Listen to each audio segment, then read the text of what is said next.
দুবাইয়ে আপনারা শুনেন যে প্রপার্টি লঞ্চ হলে এগুলো সোল্ড আউট হয়ে যায়। এখানে দুই ধরনের ইনভেস্টার্স থাকে, রিটেল এবং এন্ড ইউজার। এন্ড ইউজার যারা রয়েছে ওরা কেন প্রপার্টি মাল্টিপল ইউনিটস বাই করে জানেন? ওরা এক একটা প্রপার্টি পারচেস করার পরেও ওদের মাথায় এটা থাকে যে ওরা লোন পারচেস করতে পারবে ব্যাংক থেকে। অ্যান্ড সেকেন্ড সিনারিও হচ্ছে ওরা যখন হ্যান্ড ওভার হয় তখন ওইগুলো এক একটা প্রপার্টি যেটা অ্যাপ্রিসিয়েশন হয় ওগুলো সেল আউট করে। অ্যান্ড কিছু প্রপার্টিস যেগুলো অ্যাপ্রিসিয়েশন হয় না এগুলোর মধ্যে আপনার রেন্টিং জেনারেট করে, ভালো একটা ওয়েলথ জেনারেট করে।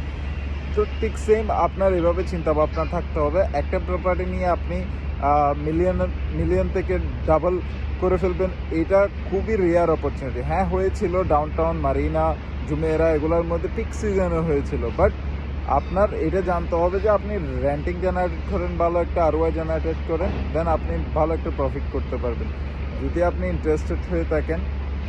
আর কোনো কোয়েশ্চেন্স থাকে আপনার ইনভেস্টমেন্টের ব্যাপারে দুবাই রিয়েল এস্টেটে, just DM me today. I will give you a pro and cons where you need to invest.